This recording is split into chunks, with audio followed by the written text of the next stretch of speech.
दोस्तों, हिंदी में एक बेहद मशहूर कहावत है, अपने पांव पर कुल्हाड़ी मारना। मगर बांग्लादेश में इन दिनों जो तमाशा देखने को मिल रहा है वो तो इस कहावत से भी कई गुना आगे की कहानी बन चुका है। वहां के लोगों ने पांव पर कुल्हाड़ी मारने की बजाय सीधे कुल्हाड़ी पर ही अपना पूरा पांव टिका दिया है। पिछले कुछ हफ्तों से बांग्लादेश में जो हालात बने हुए हैं उनका असर सिर्फ बांग्लादेश पर ही नहीं बल्कि पूरे दक्षिण एशिया और खास तौर पर भारत पर भी पड़ रहा है। लेकिन सबसे बड़ा और सबसे भयानक नुकसान तो खुद बांग्लादेश को ही झेलना पड़ रहा है, और वो भी उसकी सबसे अहम, सबसे महत्वपूर्ण और सबसे बड़ी कमाई करने वाली इंडस्ट्री को। जी हाँ दोस्तों, बांग्लादेश की अर्थव्यवस्था की रीढ़ की हड्डी मानी जाने वाली टेक्सटाइल और रेडीमेड गारमेंट इंडस्ट्री इस वक्त अपने इतिहास के सबसे बड़े और सबसे भयावह संकट में फंसी हुई है। मीडिया रिपोर्ट्स और न्यूज चैनलों से लगातार खबरें आ रही हैं कि देश के कई बड़े और अहम औद्योगिक इलाकों में हालात इतने बिगड़ चुके हैं, इतने खराब हो चुके हैं कि फैक्ट्री मालिकों को अपनी फैक्ट्रियों पर ताले लगाने पड़े हैं। लॉ एंड ऑर्डर की स्थिति पूरी तरह से ध्वस्त हो चुकी है, कानून व्यवस्था का पूरा ढांचा चरमराता हुआ दिख रहा है और आर्थिक गतिविधियां लगभग ठप सी हो गई हैं। इसका सीधा और सबसे बड़ा असर बांग्लादेश के गारमेंट सेक्टर पर पड़ा है, जो उनकी अर्थव्यवस्था की जान है। लेकिन दोस्तों, कमाल की बात तो ये है कि इन सब का सबसे बड़ा फायदा अब भारत की टेक्सटाइल इंडस्ट्री और इससे जुड़ी कंपनियां उठा रही हैं। ऐसा लग रहा है जैसे भारत की किस्मत और तकदीर ने बांग्लादेश के ऊपर अपनी मेहरबानी बरसानी शुरू कर दी है, या यूं कहें कि भारत की पनौती बांग्लादेश के ऊपर लग चुकी है। तो चलिए आज की इस खास रिपोर्ट में हम पूरी डिटेल के साथ समझते हैं कि बांग्लादेश में आखिर क्या हो रहा है, कैसे उनकी सबसे बड़ी इंडस्ट्री तबाह हो रही है और कैसे भारत इस पूरे संकट को एक सुनहरे अवसर में बदलता हुआ दिख रहा है। लेकिन दोस्तों, इस वीडियो को शुरू करने से पहले आप सभी से विनम्र निवेदन है कि इस वीडियो को एक जोरदार लाइक करके विद्या दृष्टि चैनल को सब्सक्राइब जरूर कर लीजिए, क्योंकि आपके लिए तो ये बस एक सेकंड का काम है, लेकिन इससे हमें बहुत बड़ी मदद मिलती है और हम आपके लिए ऐसे ही और धमाकेदार कंटेंट लाते रहते हैं। अगर हम इस पूरे मामले को जरा गहराई से देखें और ध्यान से समझने की कोशिश करें तो पता चलता है कि ढाका की राजधानी के आसपास बने 3 सबसे बड़े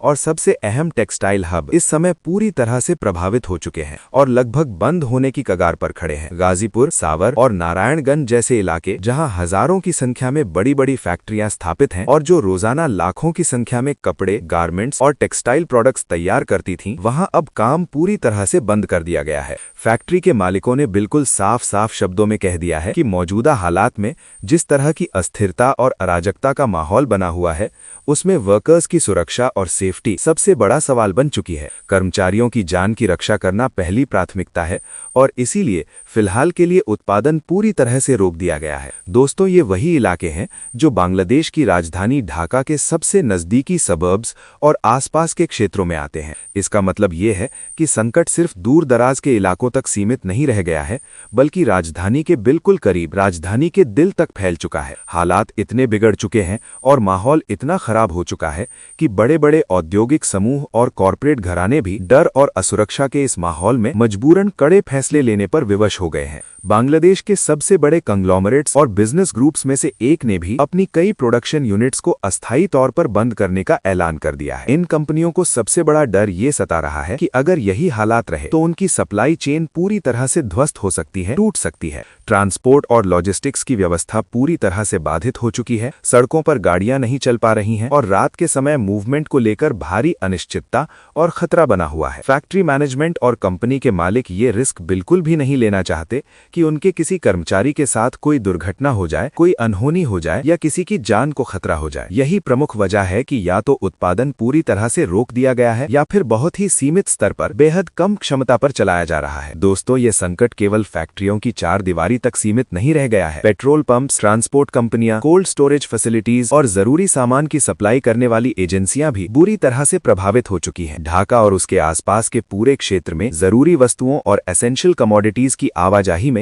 बड़ी रुकावटें आ रही हैं। इसका मतलब एकदम साफ और स्पष्ट है कि बांग्लादेश की पूरी आर्थिक मशीनरी, उनकी इकोनॉमिक इंजन इस समय सिर्फ धीमी नहीं बल्कि लगभग पूरी तरह से ठप होती हुई दिख रही है, रुकती हुई दिख रही है। यहीं पर दोस्तों, इस पूरी कहानी का सबसे महत्वपूर्ण और सबसे अहम पहलू सामने आता है। बांग्लादेश की टेक्सटाइल और रेडीमेड गारमेंट इंडस्ट्री उनके लिए कितनी जरूरी और कितनी महत्वपूर्ण है, इसका अंदाजा हम आंकड़ों से आसानी से लगा सकते हैं। देश की कुल एक्सपोर्ट कमाई का, यानी जो भी पैसा विदेशों से आता है, उसका लगभग 84% हिस्सा सिर्फ और सिर्फ इसी एक सेक्टर से आता है। जीडीपी में इस इंडस्ट्री का योगदान करीब 15% के आसपास है और सबसे बड़ी बात यह है कि करीब 45 लाख से ज्यादा लोगों को इसी एक इंडस्ट्री से सीधे तौर पर रोजगार मिलता है। उनकी रोजी रोटी इंडस्ट्री इसी पर टिकी हुई है। इतना ही नहीं दोस्तों, बांग्लादेश को दुनिया भर में दूसरा सबसे बड़ा रेडीमेड गारमेंट एक्सपोर्टर माना जाता है। पूरी दुनिया में चीन के ठीक बाद उसका नंबर आता है। अमेरिका और यूरोप जैसे विशाल और बड़े बाजारों में बांग्लादेश के कपड़ों और गारमेंट्स की बहुत बड़ी हिस्सेदारी रही है। वहाँ की बड़ी बड़ी ब्रांड्स बांग्लादेश पर निर्भर रही हैं। लेकिन अब जबकि फैक्ट्रियां बंद पड़ी हैं, मजदूर काम पर नहीं जा पा रहे हैं, प्रोडक्शन ठप पड़ा है और सप्लाई चेन टूट चुकी है, तो ये पूरी व्यवस्था, ये पूरा सिस्टम चरमराने लगा है, ढहने लगा है। और दोस्तों, ठीक इसी बीच एक बेहद दिलचस्प और रोमांचक तस्वीर भारत की तरफ से सामने आ रही है। जब बांग्लादेश की इंडस्ट्री पूरी तरह से ठहराव में फंसी हुई है, जब वहाँ सब कुछ रुका हुआ है, ठीक उसी समय भारत के टेक्सटाइल एक्सपोर्ट्स में जबरदस्त उछाल देखने को मिल रहा है। शुरुआती आंकड़े और डेटा बताते हैं कि नवंबर के महीने में भारतीय टेक्सटाइल और रेडीमेड गारमेंट एक्सपोर्ट्स में अच्छी खासी और शानदार बढ़त दर्ज की गई है। दोस्तों, अब सवाल उठता है कि आखिर ये उछाल कितना बड़ा है? कौन से सेक्टर्स इसका सबसे ज्यादा फायदा उठा रहे हैं? कौन से देशों से भारत को नए नए ऑर्डर्स मिल रहे हैं? और सबसे बड़ी बात ये कि कैसे बांग्लादेश की कमजोरी और भारत का सुनहरा अवसर एक साथ जुड़ता हुआ, एक दूसरे से लिंक होता हुआ दिख रहा है। जब बांग्लादेश का गारमेंट सेक्टर ठप पड़ता है, जब वहाँ काम रुक जाता है, तो उसका असर सिर्फ उनकी फैक्ट्रियों तक सीमित नहीं रहता, बल्कि पूरी ग्लोबल सप्लाई चेन में, पूरी दुनिया की आपूर्ति श्रृंखला में हलचल मच जाती है। दुनिया भर के बड़े ब्रांड्स,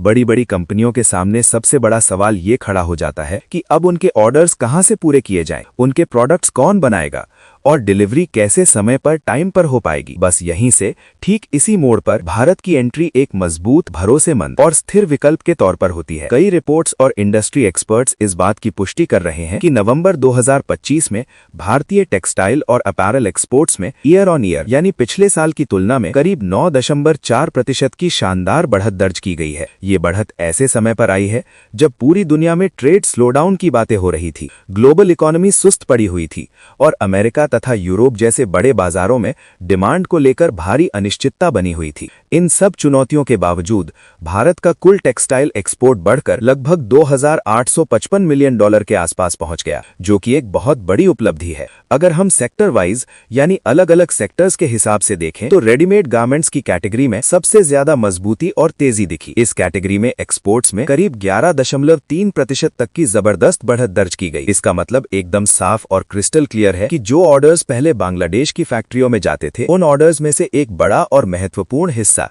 अब भारत की तरफ शिफ्ट हो रहा है, भारत में आ रहा है। इसके साथ साथ मैन मेड यार्न्स और फैब्रिक्स के एक्सपोर्ट्स में भी 15.7% की तेज बढ़त देखने को मिली और कॉटन यार्न, यानी सूती धागों की कैटेगरी में भी 4% से ज्यादा की बढ़त दर्ज हुई। दोस्तों, एक और बेहद अहम और महत्वपूर्ण संकेत हैंडीक्राफ्ट सेक्टर से मिला, जहां करीब 29.7% की जबरदस्त और धमाकेदार बढ़त देखने को मिली। ये आंकड़ा बताता है कि सिर्फ बड़े उद्योग और बड़ी कंपनियां ही नहीं, बल्कि छोटे कारीगर, दस्तकार और एमएसएमई सेक्टर भी इस पूरे बदलाव का भरपूर फायदा उठा रहे हैं। ग्लोबल मार्केट में भारत के वैल्यू एडेड प्रोडक्ट्स और ट्रेडिशनल प्रोडक्ट्स की डिमांड तेजी से बढ़ती जा रही है। दुनिया भर में भारतीय हस्तशिल्प और परंपरागत उत्पादों की मांग आसमान छू रही है। अब एक बेहद महत्वपूर्ण सवाल ये उठता है कि आखिर ग्लोबल ब्रांड्स और बड़ी बड़ी अंतर्राष्ट्रीय कंपनियां भारत को क्यों चुन रही हैं? रिपोर्ट्स और एनालिस्ट्स बताते हैं कि इसकी सबसे बड़ी और सबसे प्रमुख वजह है पॉलिटिकल स्टेबिलिटी, यानी राजनीतिक स्थिरता, और बेहतर लॉ एंड ऑर्डर, यानी कानून व्यवस्था की मजबूत स्थिति। जहां एक तरफ बांग्लादेश में फैक्ट्रियां बंद हो रही हैं, ट्रांसपोर्ट ठप पड़ा हुआ है और हर तरफ अराजकता का माहौल है, वहीं दूसरी तरफ भारत में नए नए टेक्सटाइल पार्क्स लगातार ऑपरेशनल हो रहे हैं, नई फैसिलिटीज खुल रही हैं। बड़े पैमाने पर इंफ्रास्ट्रक्चर में निवेश, बेहतरीन लॉजिस्टिक्स सुविधाएं और स्थिर माहौल ने भारत की विश्वसनीयता को कई गुना बढ़ा दिया है। दुनिया भर के बायर्स को भरोसा है कि भारत में उनके ऑर्डर्स सुरक्षित हैं, समय पर पूरे होंगे और क्वालिटी भी बेहतरीन मिलेगी। इसके साथ साथ भारत के फ्री ट्रेड एग्रीमेंट्स भी बेहद अहम और महत्वपूर्ण भूमिका निभा रहे हैं। हालिया समझौतों और ट्रेड डील्स की वजह से कई देशों में भारतीय टेक्सटाइल्स को फ्री टैरिफ या बेहद कम टैरिफ पर एंट्री मिल रही है। इसका सीधा और तत्काल असर ये हो रहा है कि मिडिल ईस्ट, अफ्रीका और अन्य उभरते हुए बाजारों में भारत की हिस्सेदारी लगातार बढ़ती जा रही है। ग्लोबल बायर्स अब लॉन्ग टर्म कॉन्ट्रैक्ट्स और